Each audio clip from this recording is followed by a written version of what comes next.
Olá, muito boa tarde a todos. Vamos continuar com a nossa rubrica da qualificação e do turismo, hoje com uma convidada especial, a professora doutora Manuela Vaz Velho, é professora no IPVC, no Instituto Politécnico de Viana do Castelo, é licenciada em Ciências do Meio Aquático Peguícolas, tem um mestrado em Tecnologia Alimentar de Qualidade, é doutorada na área de Biotecnologia Alimentar, e é, enfim, uma pensadora e uma grande mulher do conhecimento nestas áreas, e por isso está em muitíssimos projetos. Nós cruzamos-nos num projeto apoiado pelo POCTEP, com um conjunto de parceiros, quer do norte de Portugal, quer da Galiza. Aí falamos um bocadinho de dieta atlântica, e foi esse o pretexto que eu tive para convidar a professora Manuela Vaz Velho, que já nessa altura me impressionou pelo conjunto de conhecimentos que tinha e de competências que tinha nesta área, e por isso eu acho que ela pode ser muito útil em nos transmitir essa experiência, esses conhecimentos, e por isso muito obrigado por ter aceito, professora doutora Manuela Vaz Velho. Eu queria-lhe fazer uma pergunta que eu acho que é que vai na cabeça de todas as pessoas, que é, existe mesmo uma dieta, um padrão alimentar ligado ao Atlântico? O que é isto da dieta atlântica? Muito obrigada, Dr. António Sousa Cardoso, pelo convite que me dirigiu e que muito me honra. Queria só acrescentar um pouco mais ao meu currículo, que neste momento, portanto, aliás, desde há 3 anos, sou diretora do Centro de Investigação e Desenvolvimento em Sistemas Agroalimentares e Sustentabilidade, que é um dos centros do IPVC, que é financiado pela Fundação para a Ciência e Tecnologia. Pronto, era só porque aproveito sempre estes momentos, é importante para o centro, e este evento será também um dos outputs do próprio centro, enquanto a sua diretora. Bom, a resposta o senhor até me está a dar, porque efetivamente o seu interesse na dieta atlântica faz supor que há algo de diferente, digamos, nesta região, na nossa região, em relação a outras regiões do país ou outras regiões do mundo, não é? A dieta atlântica é um conceito, neste momento, mais restrito àquilo que se chama a zona centro-norte de Portugal e o noroeste de Espanha, portanto Galiza, Astúrias, mas naturalmente quando falamos em Atlântico, falamos sobretudo no arco atlântico europeu, que engloba muitos outros países que provavelmente por muitos motivos se afastaram desse padrão alimentar que nós chamamos de dieta atlântica, não é? Hábitos também não só de consumo, as guerras provavelmente também tiveram a sua influência, e portanto aquele ambiente familiar de comer em companhia de família e amigos perdeu-se um pouco nesses países, a não ser no âmbito da família nuclear, mas não no âmbito de uma família alargada, como é costume no nosso país acontecer. Portanto, a dieta atlântica, sendo um padrão alimentar, eu até gosto mais de chamar padrão alimentar, mas pronto, como se chama dieta mediterrânica, falaremos então em dieta atlântica. É um padrão alimentar típico desta zona, e que, se é típico de uma zona, significa que tem na sua base os ingredientes da zona. E se nós pensarmos em ingredientes da zona, vamos no mínimo, vamos pôr aqui no Douro Litoral, e se pensarmos, por exemplo, em ingredientes do Alentejo ou do Algarve, nós vemos claramente, se calhar não tanto agora, mas isto via-se claramente há 50 anos, pelo menos, ou até depois disso, que havia hábitos diferentes no nosso país, e o país é pequeno, mas havia hábitos claramente diferentes e ingredientes também claramente diferentes. Eu tenho o privilégio de ser uma filha do Norte e do Sul, com um pai algarvio, alentejano e uma mãe do Norte, não é? E portanto desde pequena me confrontei com essas mistinização de Sul e Norte, que não era vulgar na zona onde eu vivia em Aveiro, nada vulgar. Uma série de ingredientes que só aconteciam lá em casa e que não acontecia em mais casa nenhuma ali da zona, porque tipo coentros, beldroegas, rabanetes, uma coisa que meu pai adorava, está a ver, e que isso de facto não era comum em nenhuma mesa da família, não é? Da minha mãe, claro, e nem da zona. Portanto, o padrão alimentar, se é um padrão alimentar típico, vamos pensar nos ingredientes que são desta zona. Nós pensamos, por exemplo, nesta zona em ingredientes de hortofrutícolas, e neste caso pensamos de imediato, vem-me à cabeça logo as brássicas, as couves, os grelos, etc. Portanto, que é um ingrediente, o verde, a verdura mais comum no norte do país, e por contraposição a outras verduras do sul do país. Pensamos se calhar em alfaces, se calhar não pensamos tanto estou a falar de ingredientes, não pensamos tanto em tomate, mas nós temos aqui um tomate muito específico, que é o tomate coração de boi, uma variedade que se dá muito bem na nossa região, e, portanto será outro ingrediente um pouco diferente das variedades mais usadas no sul do país. Portanto é um tomate que requer muita água, um tomate de grande dimensão. Pensamos se calhar em cebola, se calhar pensaria mais em alho no sul, em cebola aqui no norte. Aliás, a cebola é um ingrediente comum em todo o arco atlântico e muito pouco comum no Mediterrâneo, não é? E é um ingrediente digamos, atlântico, e estamos só a falar só em ingredientes. Depois podemos falar em pratos, acho que esta minha saída já a conhece. Falamos em pratos, falamos o que são os pratos portugueses de referência, o que são os pratos que nos acompanham nas festas. O bacalhau com todos, portanto bacalhau cozido, com batata, couve, cenoura, nabo, etc. Falamos em cozida à portuguesa, portanto carnes diversas, não é? Outra vez couves também, não é? As cenouras, etc. Nabo também. Portanto, e estes ingredientes não são típicos do sul do país. Muito embora se diga cozida à portuguesa, é aqui no norte e centro que ele tem o seu esplendor, não é? E exatamente porque os ingredientes que o constituem são típicos desta zona.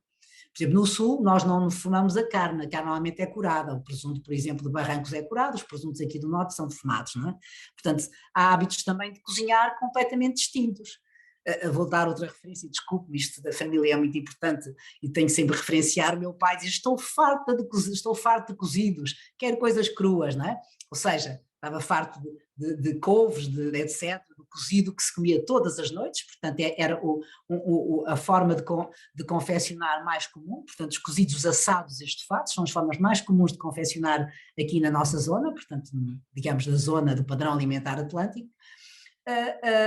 Claro que as saladas, como é evidente, nós também as comemos, e agora, evidente, mais do que nunca, não é? Mas as saladas eram de facto mais típicas do sul. Aliás, no norte chamava-se salada alface. Não é? Eu cheguei aqui, desculpe a coisa, e pensava, então quer salada? E a salada significava alface, não era mais nada, não é? E o tomate que servia nos restaurantes aqui do Porto era o tomate verde, não é? Portanto, porque não era típico associar... Aliás, quando nós pedimos salada, eles hoje aqui no norte dizem-nos, mas é mista, quer dizer, leva tomate e cebola, Claro, para além da alface, não é? era isso, porque a salada para aqui a única salada era alface, né? Era O resto alface. eram as couves diversas, portanto os couves, e claro o ex-libris da sopa, a sopa de referência, o caldo verde, né? Imagina, chamamos couve alta, mas chamamos couve galega, significa que é típica desta região norte de Portugal e também da Galiza e das Astúrias. Portanto, vamos pensar, sendo um padrão tradicional, portanto tem como base esses ingredientes. Tem também os ingredientes do mar, porque estamos a falar do Atlântico, e temos todas as espécies que vamos falar também em tempos atuais e antigos, mas antigamente, portanto, o pescador, portanto não havia navios para pescar algumas das variedades que se vêem hoje, mas, portanto, comiam as pequenas espécies migratórias, as sardinhas, os carapaus, as cavalas, outros tipos de peixes típicos de rocha da zona norte também em menor quantidade. E o bacalhau, que ficou um prato nacional, mas que nós não temos na nossa costa, não é? Ele é Atlântico, mas não do nosso Atlântico, aliás, é do Atlântico do outro lado e também do Mar do Norte. Mas ficou um prato tradicional da nossa dieta portuguesa, digamos, nosso padrão alimentar português. Portanto, o peixe está claramente como um ingrediente básico, basilar, não é básico, basilar daquilo que podemos chamar o padrão alimentar atlântico. Já falei também nos grelos, nas couves, etc. Falei nas cebolas também, falei nos modos de cocção, portanto de confecção, e julgo que isto são as características mais diferenciadoras em relação ao padrão alimentar de referência que se usa, que é o padrão alimentar mediterrâneo.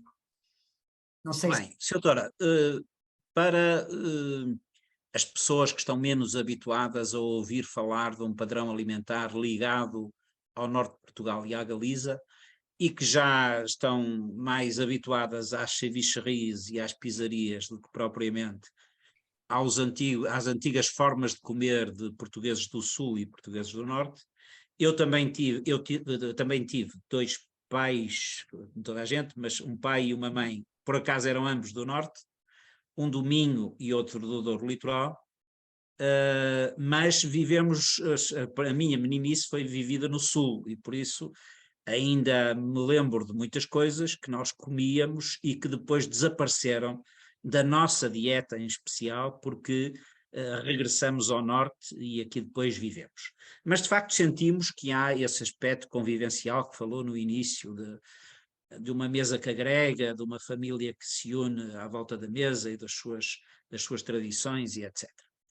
Agora, o que eu acho que as pessoas conhecem menos, as pessoas, quando pensam numa dieta atlântica, acham sempre, bom, isto é outra vez o mar português, o seu peixe e o seu marisco, que são de facto fundamentais na afirmação de uma gastronomia distintiva, com identidade. Mas quando falamos das influências oceânicas ou atlânticas, também podemos falar de vinho ou de carne, certo? Existem raças autóctones de carne muito influenciadas pelo Atlântico. Isso, eu não tinha chegado aí, íamos avançando, vamos falar, porque aliás, se calhar tinha pensado, dado o tema dessa nossa conversa, em começar de outra maneira, mas o senhor é que questiona e, portanto, eu sigo aquilo Claro. que pretende. Mas efetivamente, o consumo de carne talvez seja uma característica que também é distintiva daquilo que se considera a dieta mediterrânica, que se calhar, evidentemente, nós consumimos mais proteína de carne, mas quando eu falo em carne, e se falamos em padrão tradicional, falo de variedades, espécies, neste caso, ou raças autóctones. Falo a todos os níveis, quer raças avícolas, quer as variedades de raças ovinas também, e também aquilo que nós conhecemos tão bem, a minhota e a caxena, o gado vacum do norte do país, e que também continua para atravessando a fronteira. E, portanto, isso são animais, portanto, que têm, e falando da importância estratégica, são animais que contribuem para a diminuição da pegada de carbono, portanto, são animais produções animais, desculpe, que optam, digamos, por um circuito curto de consumidor, produção, consumo. Portanto, isto era a minha introdução. Eu ia dizer, quando fala emergência estratégica, a emergência estratégica para mim da dieta atlântica é a questão das alterações climáticas.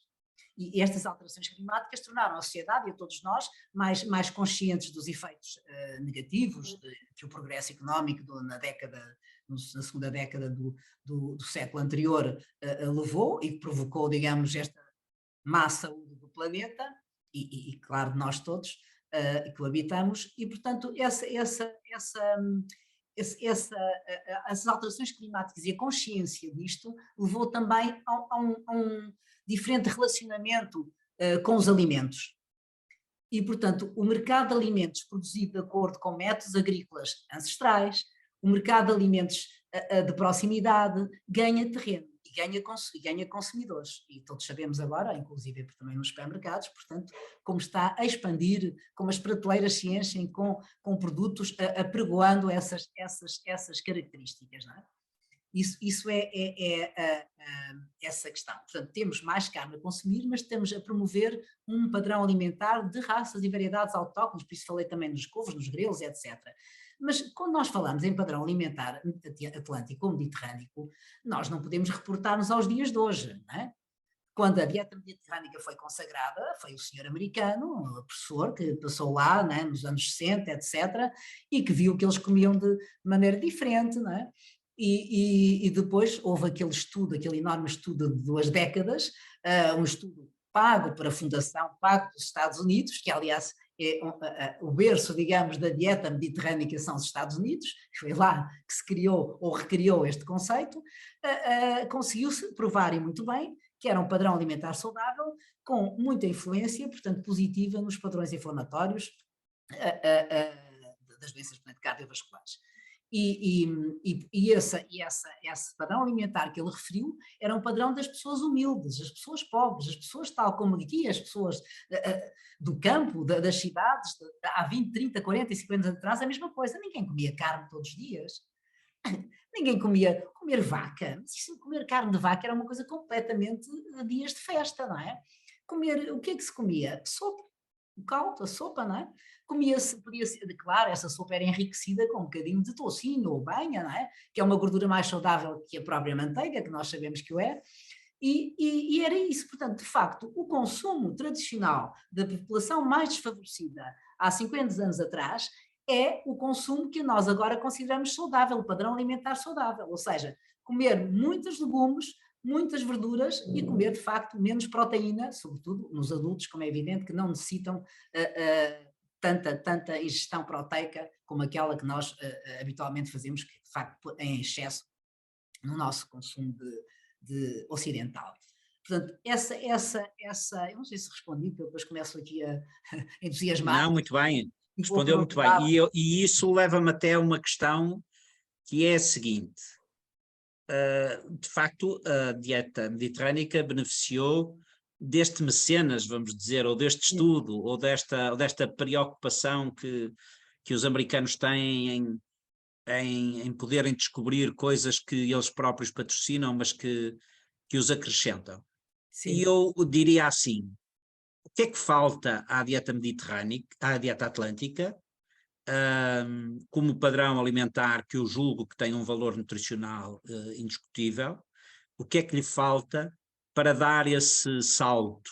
E talvez ainda, para depois não interromper, também o que é que lhe falta para convocar os outros países do arco atlântico? Quer dizer, se nós olharmos só para o norte de Portugal e para a Galiza, para um americano eu acho que fica pouco. Mas se olharmos para os países do arco atlântico, isto pode ter a tal emergência estratégica, tal interesse estratégico. Era essa a pergunta que eu gostava de lhe fazer. Aquilo que falta é sempre aquilo que falta quase sempre, não é? Que é dinheiro, investimento neste padrão alimentar, tal como houve investimento na dieta mediterrânica, mas nós se olharmos para o norte da Europa, a Noruega, etc., e a Dinamarca, eles estão a tentar salvaguardar um padrão alimentar daquela região, não sei se sabe, não é? Que deve conhecer com certeza, não é? Que estão a tentar também preservar esse padrão tradicional dessas regiões. Falamos em regiões que não têm a terra arável que nós temos, não é? Portanto, a base da sua alimentação será naturalmente pescado, não é? Que era o que era, uma vez que eles de facto não têm mesmo os recursos que nós temos aqui em Portugal, ali na Galiza ou até no Mediterrâneo, não é? Portanto, mas têm e estão a consagrar esse padrão também alimentar. Portanto, nós precisamos de apoio, e o apoio devia ser institucional também, mas o que está a acontecer, e agora isto é uma à parte, mas é muito importante também referir, é como é que nós podemos conciliar o valorizar a diversidade quer na ingestão de alimentos, quer a diversidade das raças e espécies autóctones do país, animais e vegetais, se nós estamos a querer colocar um único padrão alimentar para todo o país. O Plano Nacional de Alimentação Equilibrada, que é compulsivo para todas as comarcas, como eu digo, não é?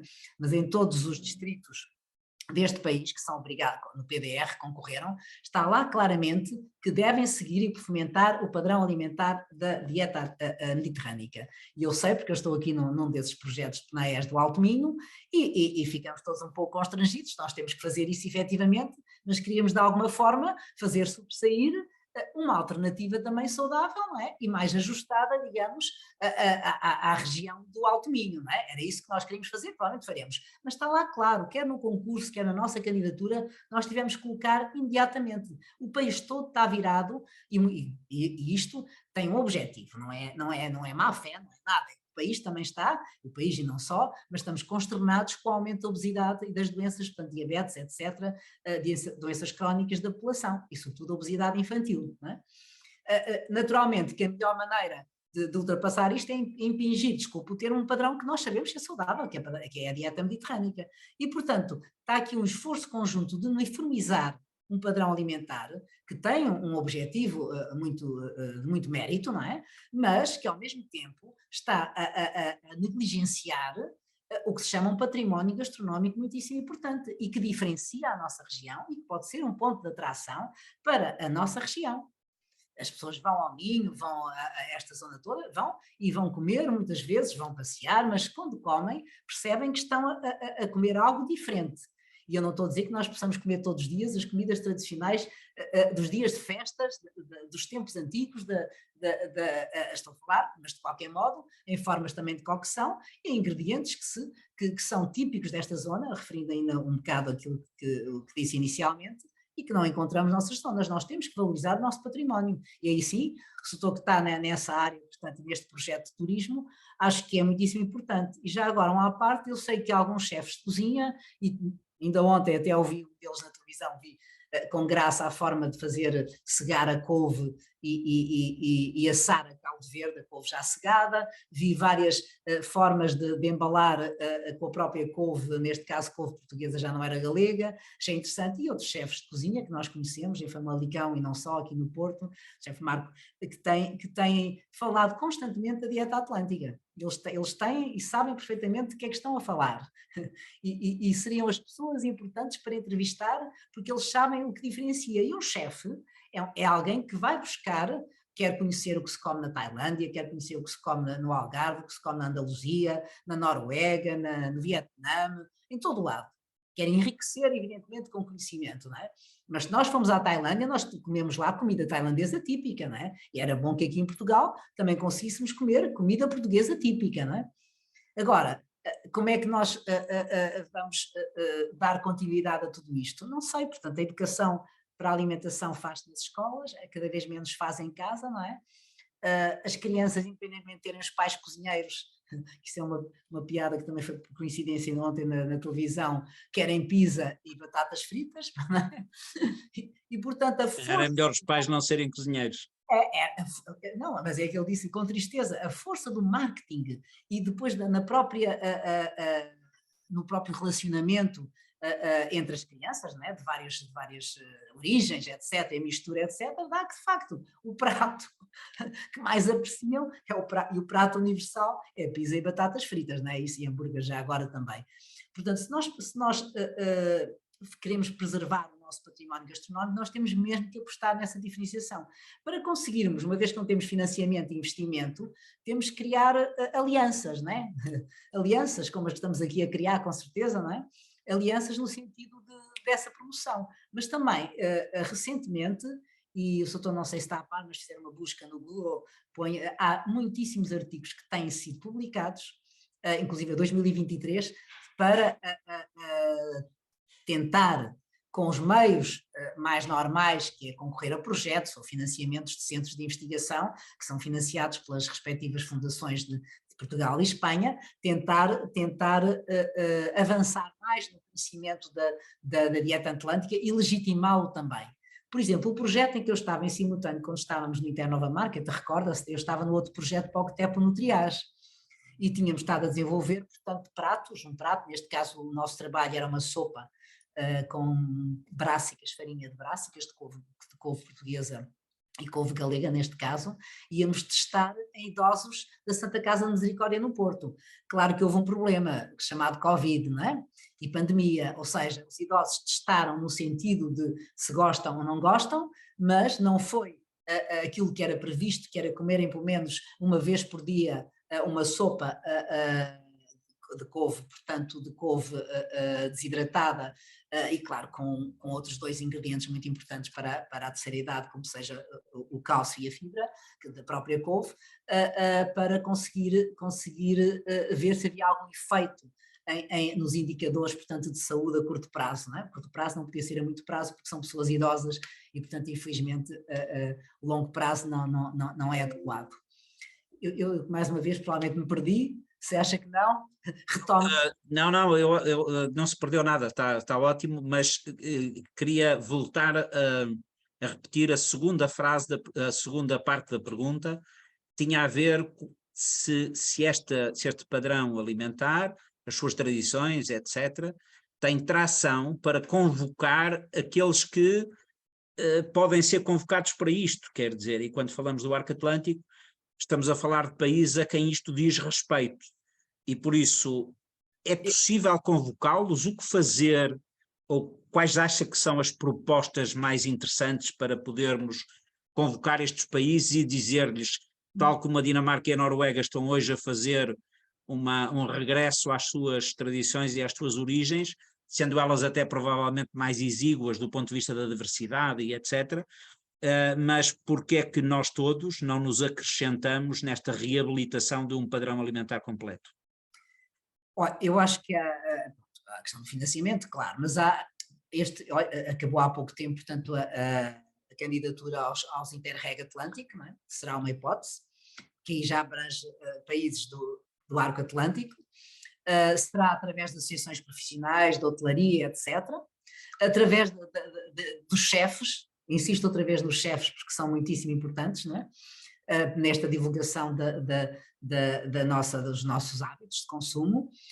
Assim, à partida, são as três coisas mais fáceis no sentido de não haver investimento real nisso. Com toda a franqueza e com muita tristeza, eu duvido que haja investimento direto real do nosso país, uma vez que está e que resolveu instituir, como eu disse, com o objetivo meritório, um padrão único, não é?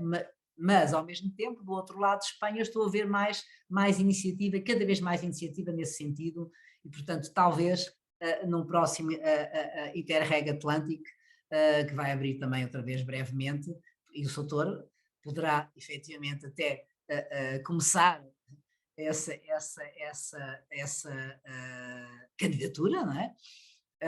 E teremos todo o gosto em acompanhar e se reparar também, eu não quis falar nisto agora, mas o conceito de dieta atlântica e a valorização da dieta atlântica enquanto alimentação saudável, deveria ter falado disto no início, ficou célebre também nos Estados Unidos em 2010 com um artigo da Universidade do Porto e com uma Universidade de Madrid, com o professor Artel Herro, em que se verificaram que os marcadores inflamatórios, portanto cardiovasculares, baixavam e eram menores nos doentes que se alimentavam, digamos, com um padrão de consumo atlântico em relação aos outros padrões de consumo.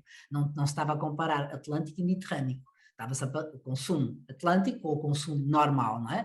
E mais ainda, que a mortalidade era menor, não é? Portanto, e outros estudos subsequentes também o fizeram, e em Portugal eram cerca de 800 e tal indivíduos, mas em Espanha foram 10 mil indivíduos, não é? E também os mesmos resultados. Portanto, isto depois a seguir fica um pouco parado, não é? Começa esta questão da obesidade, começa a Associação Portuguesa de Nutrição a virar-se muito para a parte atlântica, a capital está no sul, não está no norte, não é? Isso também ajuda bastante e, portanto, eu folgo imenso que a população e a população infantil começa a alimentar-se melhor, não há dúvida. Folgo imenso que seja possível, pelo menos uma refeição por dia, que é que supostamente as crianças têm nas escolas, portanto, nos estabelecimentos escolares que frequentam, seja saudável. Não é? Pronto, o que eu não falo, como já disse, é que nos obriguem a um padrão único, quando nós sabemos que a diversidade, inclusive a da gestão, na variedade de alimentos, e a diversidade em todos, no sentido mais amplo de consumo de alimentos, é muitíssimo, muitíssimo importante. Eu até Doutora, tenho... já agora queria lhe perguntar o seguinte. Nós estamos no início, que já devia ter iniciado, mas está a iniciar um bocadinho, de uma forma um bocadinho soluçante, de um novo quadro de referência, que não se chama assim, mas a que chamam Portugal 2030. E sabemos que a regionalização desses meios tende a ser mais profunda e por isso que as regiões tendem a ter mais autonomia para conseguirem defender, vamos dizer, as suas identidades ou as suas bandeiras. Nós tivemos como convidado também, aliás tivemos como convidado já agora, e como o nosso tempo está a escorregar, eu depois gostava que também comentasse isso, também tivemos como convidados chefes como o Marco Gomes e o Hélio Loureiro, que falam muito disto e que nós entusiasmamos sempre muito a falarem muito disto. O Marco até fez uma coisa com chefes de cozinha de galegos, em que periodicamente apresentavam pratos desta dieta. E eu recordo que no POCTEP fizemos os embaixadores da dieta atlântica, que seria muito interessante que nós pudéssemos através disso, atrair pessoas que temos a certeza que, sei lá, se nós disséssemos ao professor António Cunha se ele queria ser um embaixador da Dieta Atlântica como presidente da Comissão de Coordenação da Região Norte, eu acho que ele se sentiria honrado, pelo menos se sentiria entalado, mas honrado seguramente de poder ter esse estatuto e de o poder fazer vingar. Não acha que no advento de um novo ciclo económico que se espera que possa ter bastante incentivo público e que é bastante regionalizado, que as nossas relações Portugal, Norte de Portugal, Galiza, que o PO regional, que os futuros interregs atlânticos podem aqui ter um foco que possa diferenciar as coisas que são vistas nos gabinetes da capital?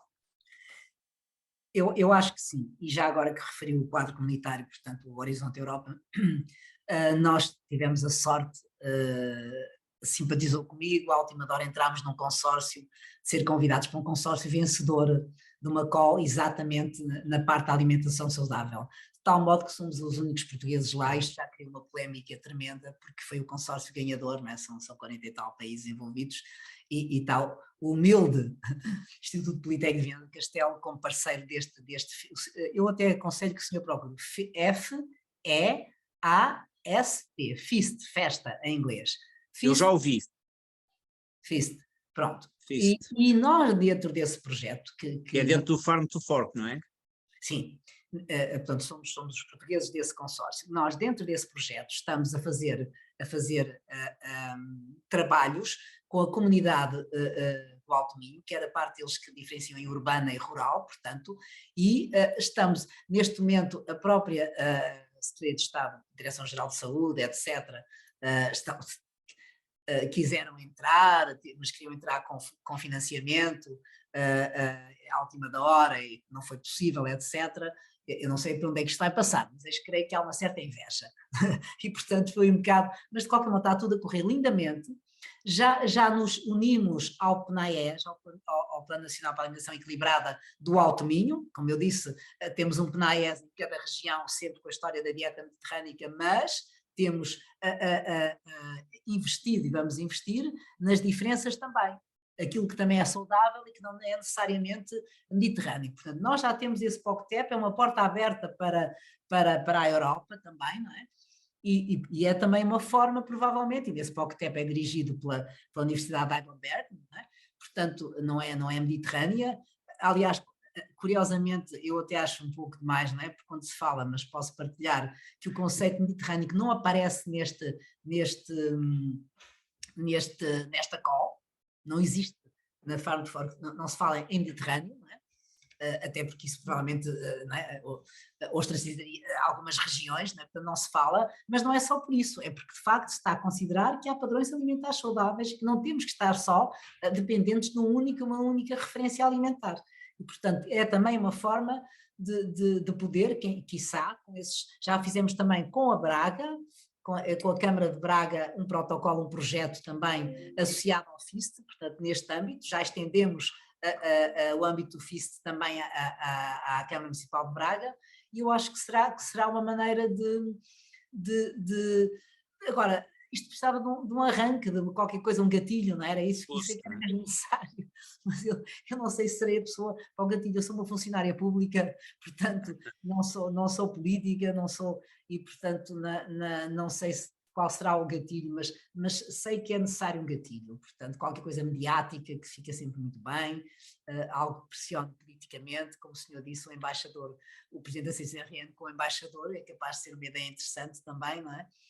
Eu pergunto se a mobilização ou a convocação destes atores, chefes de cozinha, decisores públicos, países que estão envolvidos no eixo atlântico, sei lá, o senhor presidente da Câmara do Porto, que me falava muito das cidades do vento e da forma como elas podem cooperar em tradições comuns, designadamente uma tão elementar como é alimentar,